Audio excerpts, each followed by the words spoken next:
We transform whatever is. We transform our bodies, we transform our minds, we transform our surroundings, we transform the people we live with, we transform the world, we transform the universe, etc. through our state of being. So again, we're constantly already doing that. That service, that transformation is not just happening when we're contemplating the one beyond existence, or when we're resting as existence itself, the presence of consciousness, or the presence of awareness, which is existence, which is the reflection, the manifest reflection of the one beyond reflection, beyond experience. So either by that contemplation or by resting as awareness, as consciousness, as being, as service, as surrender, as love, by recognizing that. It's not only through those recognitions that we transform our lives, we're constantly transforming our lives through our frequency of being, through our state of being. And so when you are seeing or contemplating something that's really disturbing to you, then that is how you're sharing life. That's how you're transforming life, to become a closer reflection of that disturbance. So whatever we contemplate, whatever we recognize, whatever our devotion, wherever our devotion lies, that's how our lives start to transform and more reflect, become a physical or formal reflection of the formless essence of being, or the beyond form and formlessness. It starts to become a closer reflection of that one life. So you're already constantly in service of yourself, in service of the rest of yourself. Through yourself, you are constantly in service of the rest of yourself. Constantly, constantly, constantly, constantly, constantly. There's not a single second, not a single billionth of a second that you're not serving the rest of yourself in one way or the other. You're always being in service.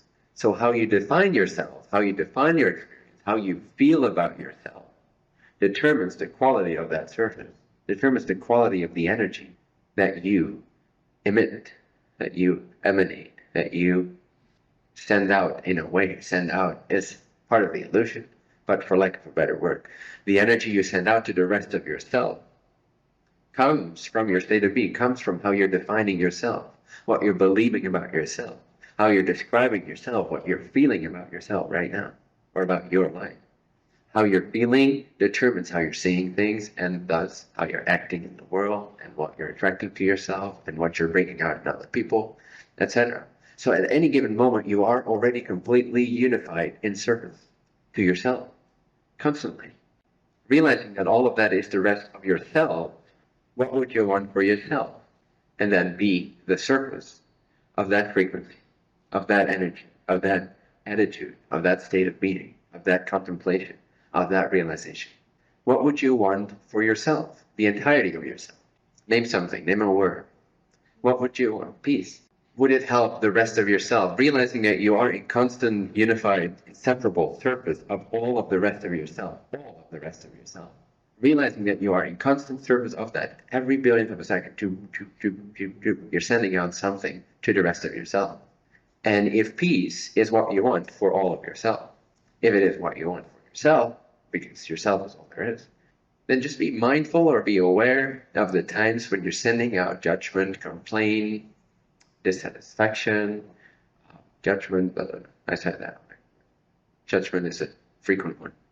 Just be mindful of what you're sending out, and then seeing that you are being of service in a negative way in the sense, which is still, ultimately speaking, in service to the light or to the wholly positive, which is not the opposite of negative, but which is the unified embrace of all that is, and learning about itself through the manifest.